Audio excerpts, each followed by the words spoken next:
Welcome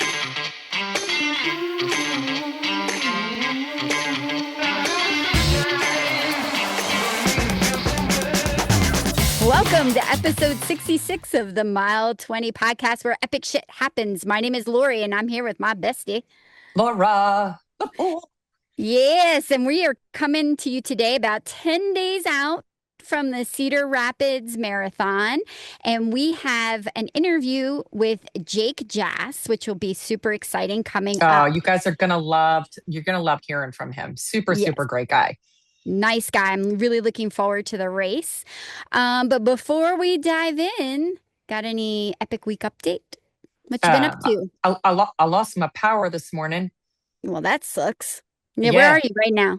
I'm sitting in my mom and dad's house. I'm sitting in my dad's office, and I took over his desk today. So God love him, because he usually sits in his computer room and plays on the computer all day long. So I have confiscated this office space.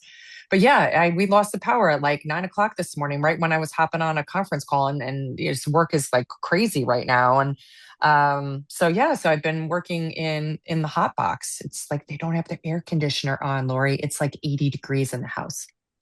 I know that's going to be us someday. You do realize. I think Oh, it's no, when does no. that Is that it? happen? I don't know. 70s? I I don't don't know know, but either. I'm on hormone replacement therapy, and I feel like I'm having a hot flashes like all day long, but it's just been constant all day. I'm like, Yeah, my when I God, did go I see put on my deodorant today?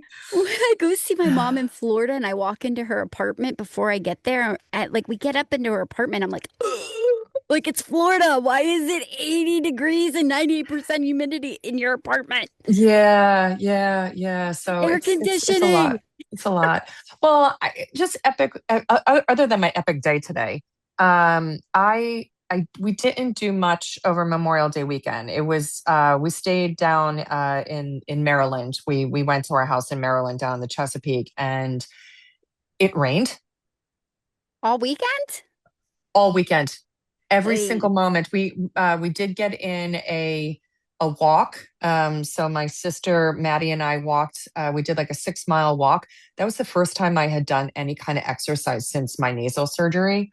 I haven't run, Yeah. so I'm gonna run tomorrow and the next day. I actually woke up early this morning to run, Laura, and it was pouring here. I know you're up in Cranberry Lake, New York. So very, very Yes. different weather than I have right now.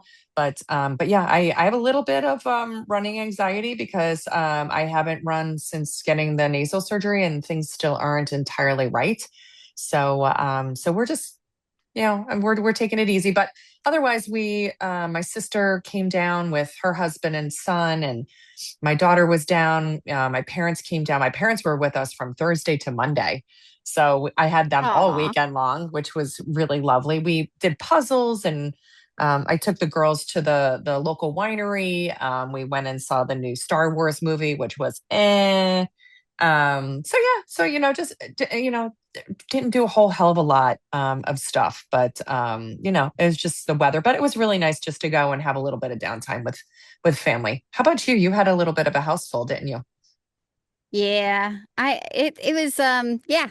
And I have to say, I don't know if this is just the most Gen X thing or whether it's just me being insane, but like last Thursday Wait, wait, was wait. Doesn't Gen X and insane equal the same thing? probably, yes. Okay, okay, But okay. it's the whole like, oh, like, so I told everybody, okay, I'm picking up the boat on May 21st. I'm driving it to Cranberry Lake. This is happening. I thought, Ella will be home from school. No big deal. I'll just bring her with me. Well, she has a horse show this weekend and she just moved the horse from State College back home and hasn't really ridden. He had some, vet work done, some stuff done to him, and he had to rest for a little bit. Nothing bad.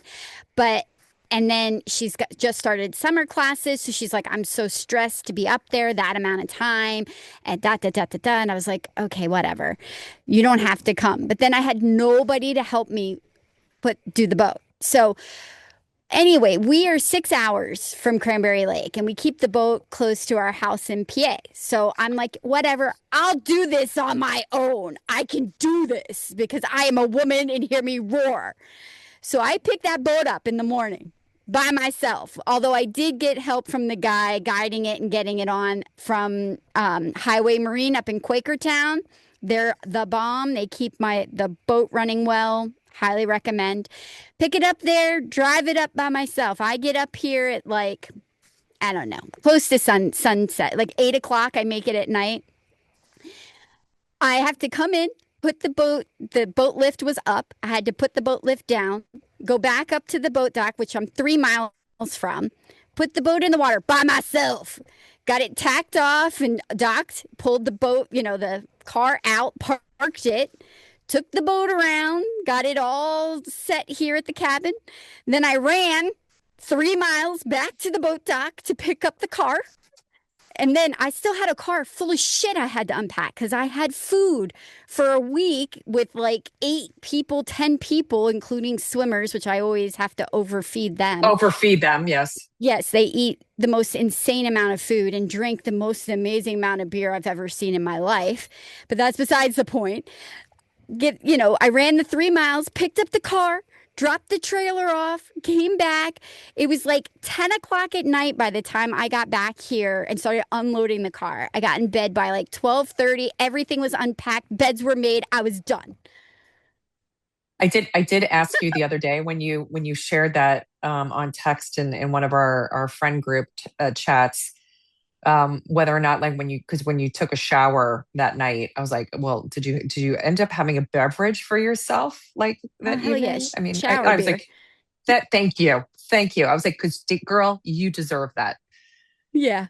But it was awesome. I mean, it rained. We had shitty weather the first 2 days, and there's like a big we can get a lot of wave action on our part of the lake when the wind is kicking, and we did. It was like kind of rough for the first 2 days, but come Monday, everything kind of cleared out and the sun started poking out, and we've just had Nice. fantastic weather since. And so we had a house full all weekend, and DJ, we lost people, people left, people came back, new people came in, and really last night was fun because I everybody left except for DJ and two of his friends from college that just graduated, Dylan and Jacob. And watching those three goons just be friends, and then hearing them yesterday being like, this was just the best day ever. Like, this is the best day ever. Like, this is exactly how I want to finish out my college career. They've been That's coming up awesome. over Memorial Day for like the last 3 or 4 years. So it's kind of become a thing now. And I got to take them out at sunset on the boat and hang out with them. They let me, they were sweet. They let me hang out Were, with were them. you were you DJing? I know you sent a video last night. Were you DJing? I was not. I let them DJ because it wasn't about Good me. It was girl. it was Good girl. their thing. So, Good girl. but Yeah. we had a wonderful time. No, But I that's did awesome. forget the last podcast to add one epic update thing. What's that? Ella's birthday was on May 15th. And we celebrated Ella's birthday. And happy birthday, Ella. I love My you. egg love. My I'm egg so love. sorry it took 2 weeks for me to say it because I was just not, I don't know where my brain was last week. You know what? We have a lot of things that we would try to go and cover down on and stuff. So I'm not Yeah. making an excuse for you, but oh, and you know whose birthday's today? Chopper's Who? birthday's today. Maddie and Matthew's Oh, dog. He's 2. hi, Choppa. Happy birthday, So Choppa. chop, my chop. Yep. He turned 2 today. So yeah, I sent that first thing this morning and with a little picture that I have of me and him to Maddie. So yeah, No, yeah. So sweet boy. yeah. So, all right. Well, I am super excited to cut on over to our interview with Jake Jass, who is the race director for the Des Moines, Iowa Marathon, as well as the Cedar Rapids that we're going to be running here in a couple weeks. Jake Jass is a passionate leader in the Iowa running community and the race director of the IMT Des Moines, Iowa Marathon and the Cedar Rapids Marathon, which is in its inaugural year in Iowa. Known for his energy, community first mindset, and dedication to growing the sport, Jake has helped elevate one of the Midwest's premier marathon events while fostering a welcoming environment for runners of every level. He has been involved in event production for 10 years, maybe more. Through his work in endurance sports and community engagement, he continues to make a lasting impact on running culture across Iowa. Jake, welcome to the Mile 20 podcast. Yay! Welcome, Jake. Yeah, thanks for having me. I'm excited. Yeah, So well, we we're see you. excited. I know you're sitting chilling in your backyard, like Yeah, nice lovely day in Iowa. What's the temperature looking yeah. like? Oh, it's like 90 right now. It is hot. Oh crap. Okay. Yeah, Well, you can yeah, it's hot. like we're gonna be in Cedar Rapids in like 2 weeks. So like if you Yeah, just talk to the weather gods and just tell them like we want like in the 50s trust throughout the me. day. If I could do the like, God, that's like the biggest stressor of all these things because it's just like the one thing you can't control, and you could plan a perfect event for a whole year, and then it's like thunderstorm in the morning, and it's just there it goes, like all that. So I'll put in So a good word, but yeah, and we're going to get into like how you got into like racing and the whole thing, but I am curious, yeah, like when you are planning for like weather, you get like yeah, say like a 90-95 degree day, because Lori and I like we've run a couple of races that have been like just real zingers. Like yeah, do you plan for like, I don't know, like people with hoses or sponges, yeah. or just lots more water? Like how do you plan for that?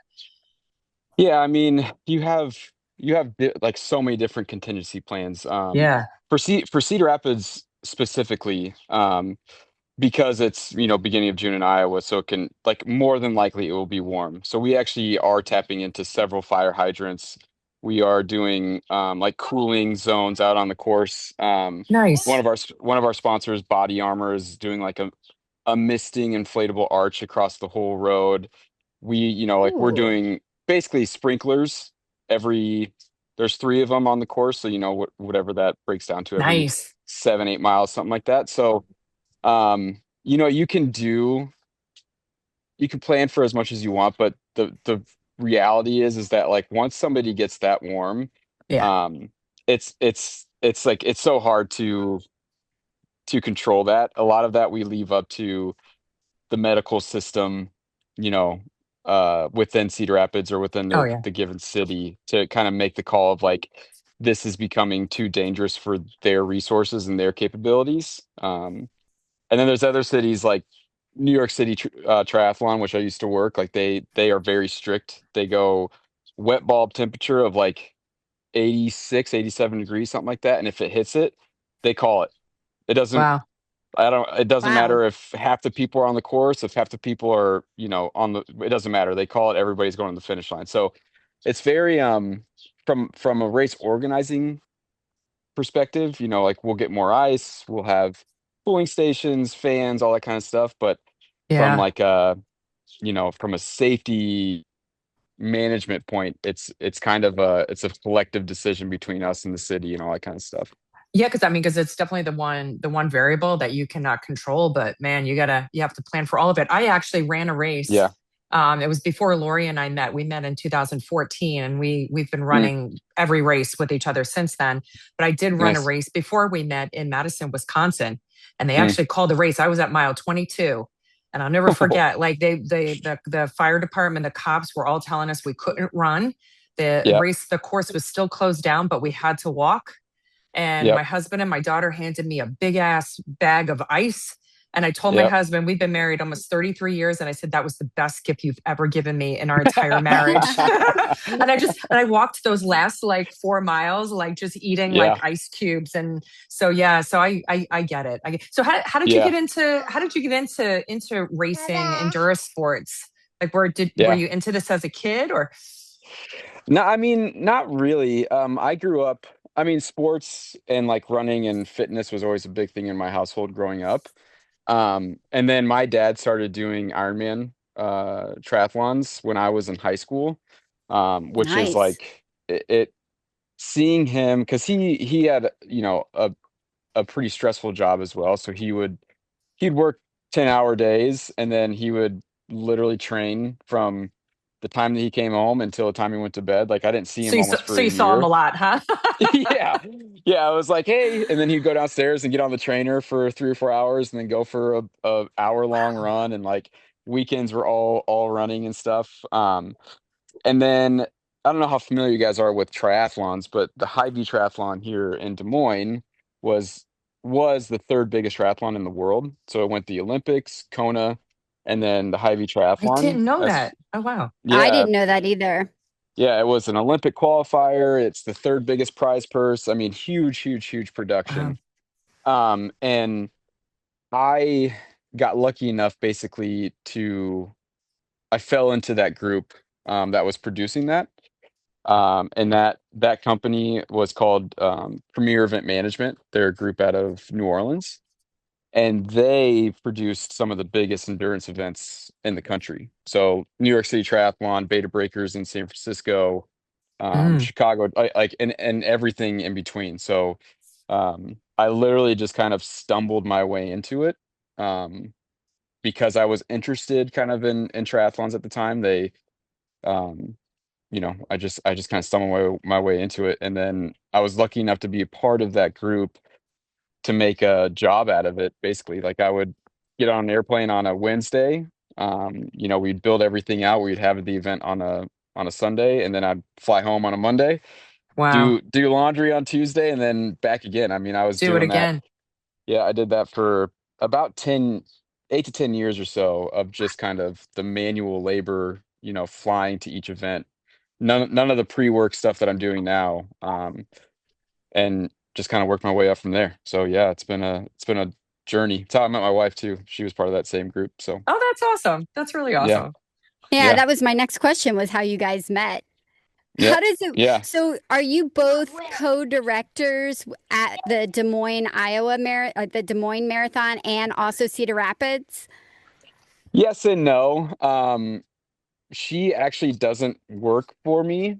She does basically my job, but for an event company out of San Francisco. Um, Okay. for a very for a short period of time, she worked for me. And then she got this crazy good offer, and that's actually where she's at right now. She's in San Francisco, which is why I have both the kids. But um, yeah, so she does a lot of more of like the community facing stuff. So she does like a lot of the volunteers and sponsorships and all that kind of stuff. Where I'm much more of like the operations, logistics Got it. kind of person. So we complement each other very, very well. But she's a badass, and she's now doing it for a company out in out in San Francisco. So I'm stuck here. But yeah, for those races, I am kind of a one man show, and she certainly helps me a lot. So Oh, I love that. I yeah, absolutely love that. So all right. So you're the race director for the Des Moines, Iowa marathon, which yep, Lori and I have done. But I do want to do a disclaimer to our recurring listeners that you took over as the race director after Lori and I ran the Des okay, Moines, Iowa marathon. yeah, So that's a good thing. You should probably go back and listen to our episode about the Des Moines, Iowa marathon. okay, Well, yeah, let's just do a brief recap. It We was did the not back yeah. of the pack friendly. Yeah. yeah, we did the I-35 challenge. So we did Mhm. Kansas Oh, City good on for you guys. Saturday, Yeah, and we were right at the 7 hour cutoff mark. yeah, And literally at the halfway point, which we were well ahead of time at that point, they were yeah, like picking up, there was garbage trucks in front of us, picking up garbage. Like from the At, race, from the at, race. yes, yeah, yeah, Like at not yeah, the neighbors, but like the race. We're like, what's yeah. happening? yes, at Hello. mile 21, they started picking up the porta johns in front of us. Oh And my we're like, gosh. Holy Yes. cow. yes, Yeah. And we were not the last people in the race. There were a lot of people behind us. yeah, Wow. So yeah, yeah, yeah. it was not What good. year did you guys run it? 21. 21. Yeah. Okay. Yep. Yep. Yeah. I do think that there is something to be said. There seems to be two different kinds of, I'm gonna say, event companies. There's ones, can you stop punching me, please? There's ones that are produced by like running clubs. Um, and those ones tend to be a lot more like running purist. Um, Yeah. they're almost like gifted or shifted and geared towards like the elite runner and all that kind of Mhm. stuff. And then there's the like myself where it's Leon, can you please stop, bud? Please stop. Leon. Where it's like, oh no, this one's doing it. Where They're where so it's like cute. That's so awesome. I know that's the problem. Like he's so stinky cute, you can get away with anything. But then it's much more of like we try and make it an experience for I would say like the 99% of people. And that's really where we like focus our energy. Not to like we're not trying to dissuade quote unquote elite runners from coming to our events. Like we still cater to them and all that kind of stuff, but it's not our main focus. Yeah. So I definitely think, and the kind of the way that Des Moines was organized and ran before us, it was more or less by that a more run club ish group. And now that me and Laura, my wife, kind of took it over, we're much more about like the experience, having fun, making it something to be remembered, and all that kind of stuff for the majority. So I love that. I love that. It, So well, I mean, so you took over Des Moines and then mm, Cedar Rapids, right? yeah, Two, like great cities in Iowa. yeah, yeah, How did you come into the Cedar Rapids one? Because that one, like from what we understand, this is the inaugural year for the yeah, for the race. So like, how did that come all about? Like you just woke up one yeah. day and go, hey, let's do a race in Cedar Rapids, or did you take it over from another company? Or No, we didn't take it over. Basically, we wanted to. So we also own the Iowa Trail Run Series, which okay, is it's 9 different events in different parks around the state. Um, and we really wanted to have like a another big event, you know, with endurance events being kind of our forte. Like we thought like, what if we could kick off the year with like a marathon and then also end our year with a marathon, and nice. really like it just rounds out kind of our race portfolio, um, and just a better way. So we actually reached out to a couple different cities, and we just said like, would you guys be interested if we brought something similar to your guys's event, or to your guys's city? And Cedar Rapids was like incredibly excited from the very beginning. They embraced us with open arms. They like it was very clear to us that like, oh, this is the place to do it.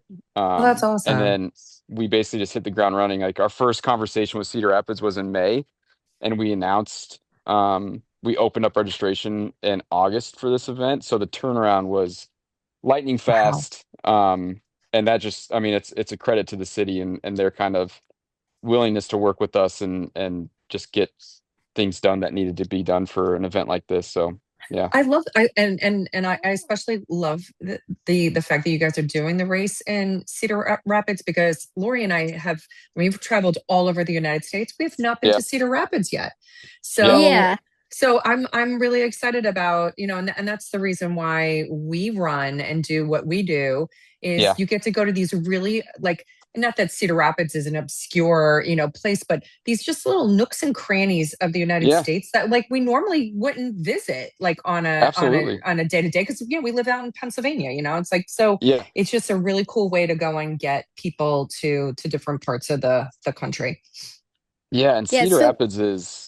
So, Cedar Rapids is one of those like it's very similar to Des Moines where it's like I think unless you go there, like you really have to experience it for yourself. Because me being from Des Moines and also like and traveling the country, like every time I say I'm from Iowa or Des Moines, people are like, "What the heck do you do there?" Like, Corn. they just think it's cornfields. Yeah, exactly. Like I'm on my cow going to school. Like, um, and then you come to these cities and it's like really good food scene, like a good atmosphere. They're clean, they're safe, they're family friendly. Like it's to me, it's like I love the Bostons and I love the New York Cities and the Chicagos. And I think you need to experience those things once. But the sweet spot for me is like the 5 to 10,000 person marathons where they're in smaller markets where like you can bring your family and not have to be worried about any like you can park your car and just leave it there and the travel doesn't cost a fortune and it's like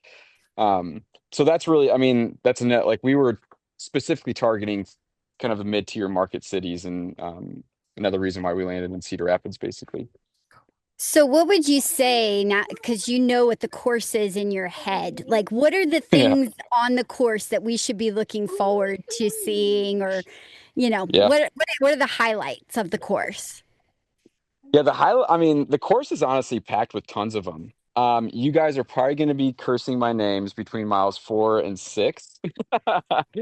This is, I mean, outside of one hill, it is very, very flat. It's very, very fast. But between miles 4 and 6, yeah, you're gonna be on that stair stepper a little bit. All right, so Jake, just on that Yeah, note, I will make yeah. sure that like we get video of us going up the hill, going Jake. No, why?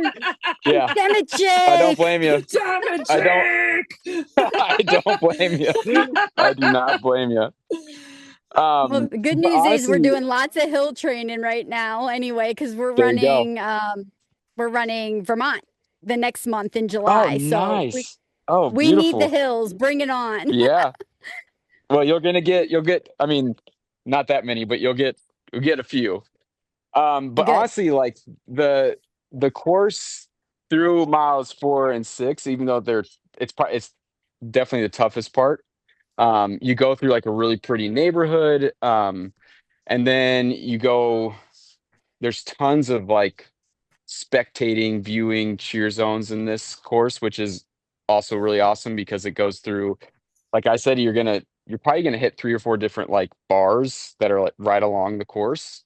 That will be open and people can have a drink while they're watching the runners and all that kind of stuff. And then hit some really pretty trails. There's this really famous landmark in Cedar Rapids called Mount Trashmore. It's an old landfill, and it's like humongous. It's for you guys. It's going to be mile like you just pass it, you don't run up it, but it's another iconic spot just before you hop on the trail there, and then um, downtown Cedar Rapids is going to be packed full of people and bars and restaurants and all that kind of stuff. I mean, there's tons and tons of really cool spots in here. There is between miles, like where I said where that bar is at, um, between miles, let's say 16 and 20, is probably going to be your most boring stretch. It's just an out and back to like get the distance you need for a full marathon. Yeah, yeah, yeah. But Yeah. we are packing it with like DJs, and that's where that misting station is at, and all sorts of stuff. So we Oh, try and very make cool. even the boring spots at least somewhat exciting. But honestly, I think the best part of this specific course is that the spectators can literally get to almost every single spot. And we put a whole spectator guide together too, as far as where people can go and watch and how to get there and all that kind of stuff. So yeah, it's all pretty good, honestly. I'll be interested to see, being that this is the first time, that there's a marathon being held in Cedar Rapids, how the Mhm. community comes out like as Yeah, spectators. Because like Lori and I have gone to some places where like we would have expected, more spectators. And the good thing sure. is that like we don't need it to go and run our races, right? Like because we've run Yeah. races where it's like, I mean, like what was the smallest one where we ran, Lori? 13 13 people people. in Cordova, Oh Alaska. my That was the gosh. smallest marathon. And in order to qualify for the 50 states for a race to count, you have to have at least 10 people like finish the race. So Lori and I were like, how many people came Please. across? And like, I'll go back and carry the suckers across the finish Yeah. line. But so Wow, we're used 13 to people. like, That's yeah, crazy. we're used to like, some really obscure things. But we love the Yeah. races where the community comes out and they Yeah. they become part Yeah. of the race. I mean, I Absolutely. know that we loved like Tulsa, Oklahoma. That was Yes. just one big freaking party, like that Yep. entire race. So do you Yep. have like, being that, working with the city, and that they were Hmm. very, eager to work, and it sounds like, that's worked out really well. Have you gotten a vibe from anybody, like in terms of like, hey, like, is this going to be a good, like, a turnout, or is it going to be Yeah. like, well, we just don't know yet? I mean, because I'm kind of curious with it being like the first year. You mean just spectator wise? Yeah, spectator Yeah. wise. I think people will absolutely show up. I think it'll have, I think the Midwest for these types of events, they get so much more excited about it. Like for Des Moines, I know for Des Moines, it's like spectators everywhere. And a lot of that has to do, I think, with how many events like this are in that city. Um, and if it's, or Yeah. how many events are Yeah. just, is the city like welcoming events? Are they excited about it themselves? Or are they like, oh, this is another thing that's shutting down the roads and we can't get to church and I can't get my groceries? And that can't, like, that's the opposite in Cedar Rapids, where people are, all the businesses are super excited. They're making special discounts for you guys and all that kind of stuff. They're very, very excited. And local runners are also incredibly excited. So I think that this will be a highly spectated um event for sure. I absolutely love to hear that. And for folks listening, before we were talking to Jake and doing our interview, one of the things that he shared is that there's actually a bar around mile 16 and mile 2021 ish. So Yeah, Lori and I might forego planting our Depending on timing. Depending on timing. depending upon timing. We might plant and visit a bar, and we've never done that in a marathon there you before. go. So we've Yeah. definitely taken beverages from spectators. That's why I was curious too of whether or not there were going to be spectators, and Oh yeah. if there were going to be maybe spectator libations as well. So, but yeah, it sounds like we can go and make a very good time of it, Lori, in Cedar Rapids. Absolutely. Yeah. Quick question. So how is it starting an inaugural race, like directing from that perspective versus taking Mm, over an established race that you're race mm, Mm. directing? Like how mm. challenging has it been and how time consuming, versus an established race? Yeah, that's a great question. The the first year event is always the most stressful, even compared to like taking one over. Just because there's so many unknowns, especially a place like Cedar Rapids where they haven't done this before. So it's kind of a learning process, not just for myself, but also the city and everybody that's Mm. involved. So I mean, and with a first year event, there's things that just fall through the cracks, that you improve on year after year, Yeah. that you don't really know until the event happens. And for me, somebody, that's a planner with anxiety, it's like I don't like that stuff. But it's gonna Yeah. happen. Um, so the first year event is it's kind of a catch 22 because you can build it right from the beginning like how you want to. Um, Yeah. and you can implement that from the beginning as far as like the overall vibe of the event and all that kind of stuff. But the stress of the unknowns, um, like you're saying, like even spectators, like I have a pretty good idea that spectators will come out, but I don't know that like I do for Des Yeah, Moines. yeah, Like yeah. I have a pretty good idea that businesses are going to be awesome, but I don't know that like I do for Des Moines. So there's just those are the things that are stressful. And then on the flip side, taking over something is is always met with a lot of criticisms because people just don't really like change. Hmm. And there's kind of like this, yeah, sorry. 1 second, please. 2 minutes, Leon, okay? Um, there's there's this kind of old guard versus new guard as far Mm. as like the events used to be run a lot by, like I was saying earlier, kind of like run clubs and stuff like that who are more run purists, and then they don't like when you make it kind of an event. And I'm speaking in general terms here. But Yeah. so when I took over and started making changes for Des Moines, it was met with a lot of criticisms. People didn't like it, but our numbers have grown every year and they're really big this year and all that kind of stuff. And That's awesome.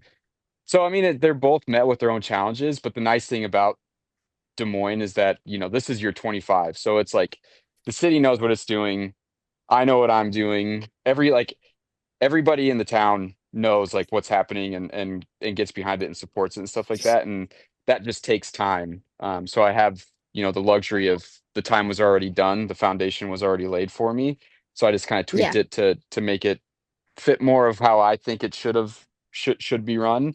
Where I can just do that right from the beginning of Cedar Rapids, but the more logistical operation question marks are still going to be question marks until June 8th. So, I love it. I love it.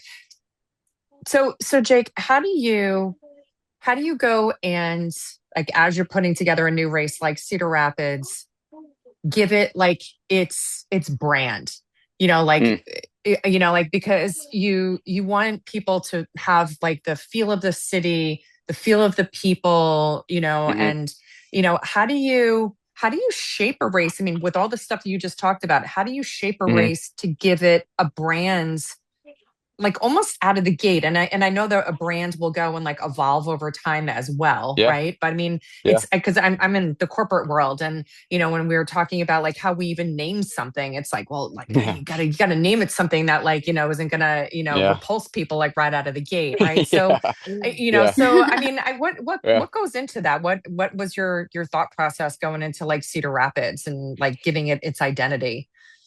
yeah. The For me, there's two things. One is just spending time there. When this thing, like, I probably spend, I don't know, at least a day a week over there.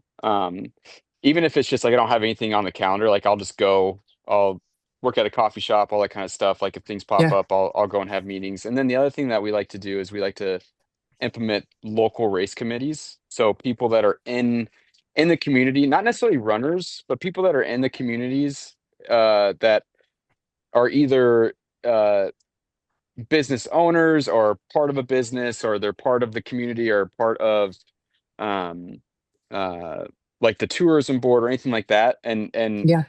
basically, like, we're surrounding ourselves constantly with people who are a microcosm of the community that you're in. And it's pretty, like, it from there it becomes pretty clear, like, what this particular city and ultimately what this marathon is about. Yes, Teddy. Yeah, come on, Leon.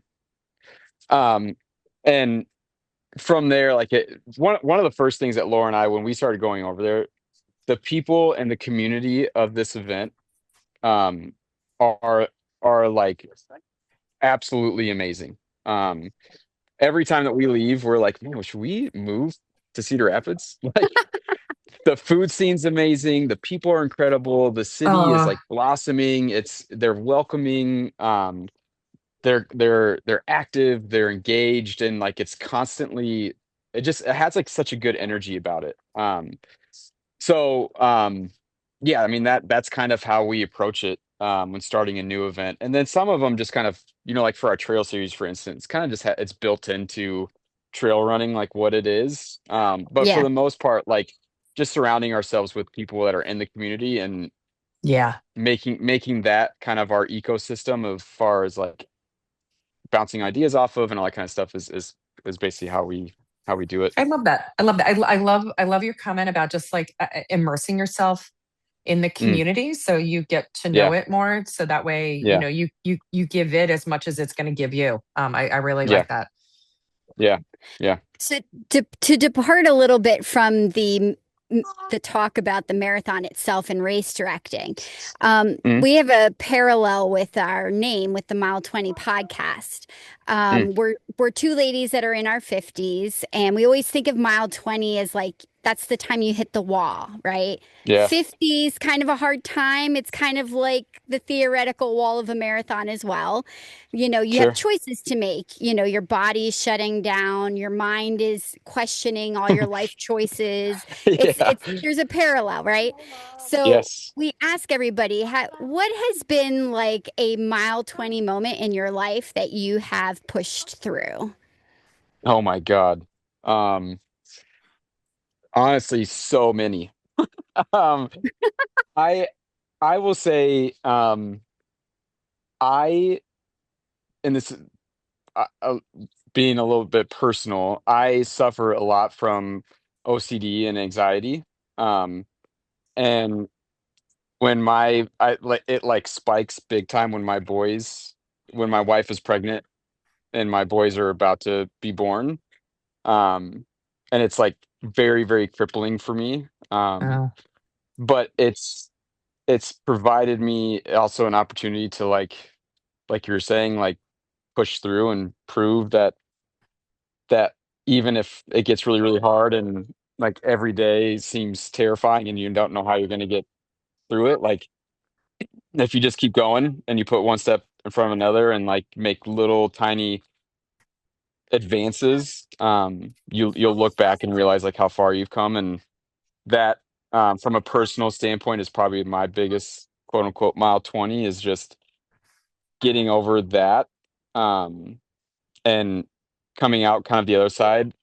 But for me personally, it's definitely been the birth of my boys and kind of everything that from a mental health perspective, like what that came for me and just getting through that. thank you so much for sharing that. And I tell Yeah. you what, with Lori and I, Lori has three kids, and they're almost all grown. She's got one still in college. I have a 30-year-old, and like every moment in their life is just it's a gift. So while they're climbing all over you right now, Yeah. It's a enjoy that. gift. It's a gift that you just got It to keep is a reminding. gift. It Yes. is, Yeah. because you Oh, it look back absolutely when is. you'll Yeah. look back when they're 30 and go, God, I miss those days when they were climbing all Yeah. over me, in the yard and running the house with Oh, dirty hands all over the absolutely. walls. Yeah. And Yeah. Well, and that's why at the beginning of this, I was like, I love when they're like that. I mean, this is life, Yeah. and it's like a lot of my meetings take place, at unconventional times and all that kind of stuff. And they're a part of that. And it's just the way that it is. And I think people sometimes, whatever industry you're in, I think a lot of times people can get behind a computer and almost like think that the person that they are sending a message to is not like a real person, like they're oh, only there to serve that one purpose of, well, you're the race director, so it needs to be perfect for me. And it's like that is true, but I also, it's 7 o'clock on a Sunday. Like I have a family and like I have other things to do and things like that. And I just think it's important to, as many times as you can, just remind people of that. And they are a gift that keeps on giving. I love that. And I tell you what, you are young in life, and just keep that mantra, because Yeah, like Yeah. I know being in our 50s, Lori and I, like just doing life balance. And that's what keeps yes, you yeah, happy. Always remember, like when you're in a spot and you're like, you're like, man, I'm not in a happy place. Just keep reminding yourself what brings you joy. yeah, And if on any given day you're like, I'm going to bring my boys with me to a meeting because it brings me joy, and this is my absolutely. life, and so forth, Yeah, then hey, that's what it's all about.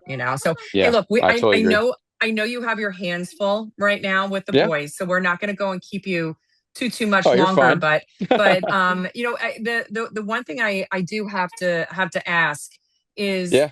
has there been, with all, I mean, gosh, you talked about like all the years of all the different types of races and events that you have managed, has there ever been like that one memorable moment where you've seen like an athlete come across a finish line? It could even be your Mm, dad. I mean, you're talking about your dad being an Ironman yeah. earlier.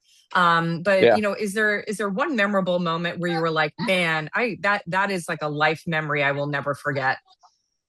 Yeah. I think I have two of them. It was definitely my dad completing his first Ironman. Ah, That I was 16 or 17 at the time. And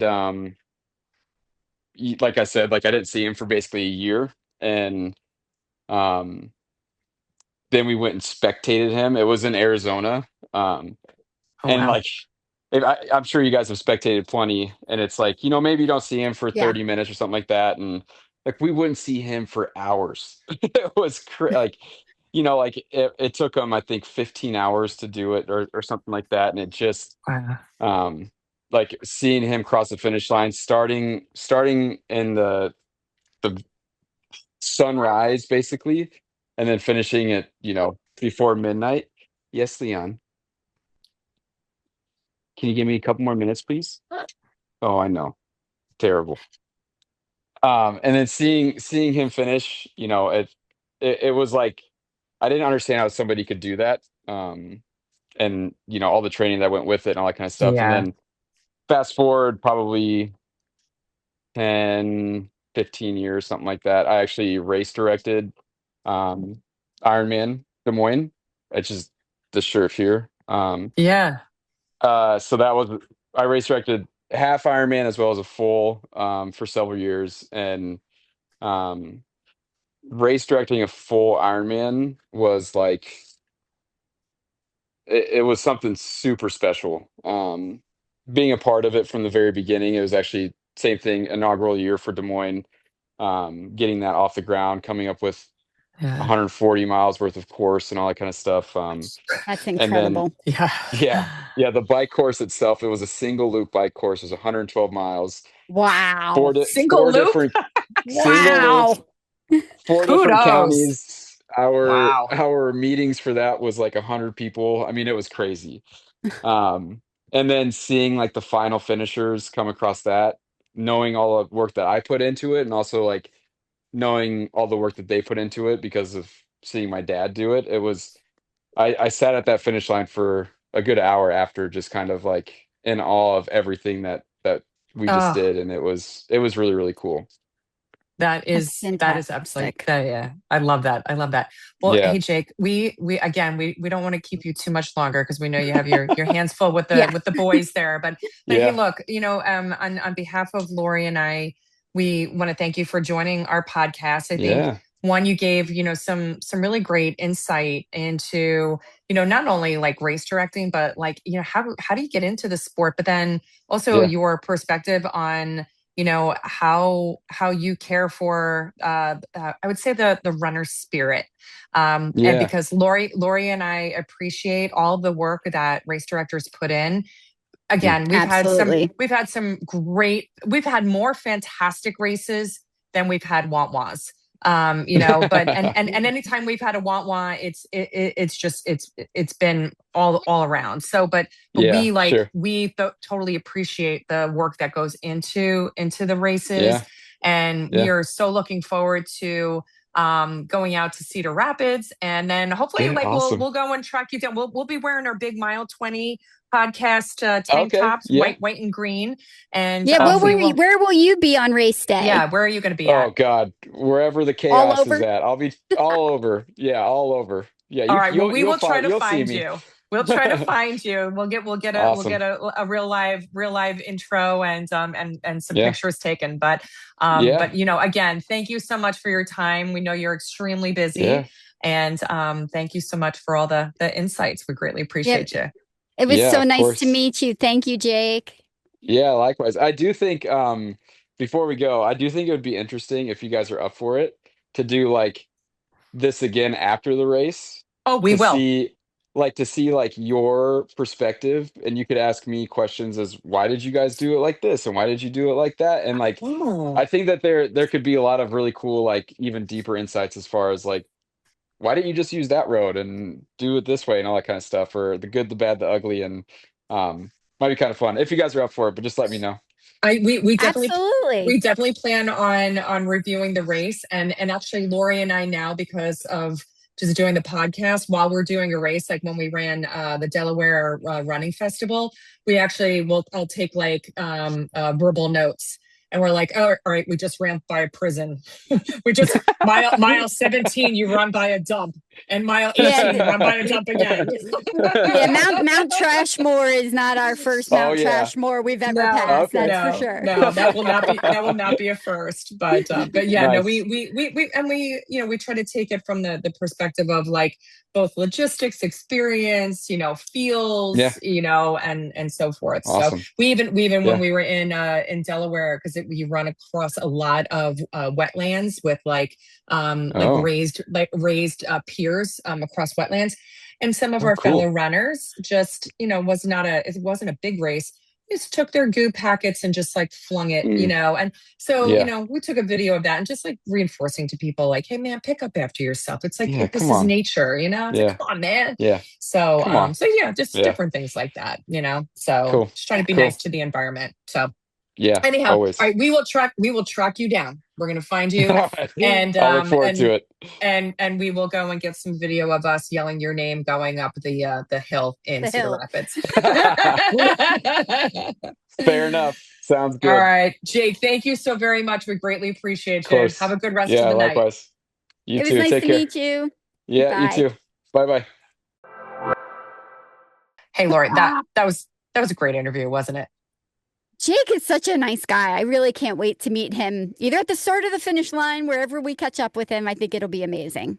It will be, and maybe he'll have his boys in tow, and that's how we'll be able to easily find him. I They were hope really so. cute, but I gather one was maybe 5, and the other one was like 3 or 2. I like definitely, yeah, has his hands full with 2 young boys.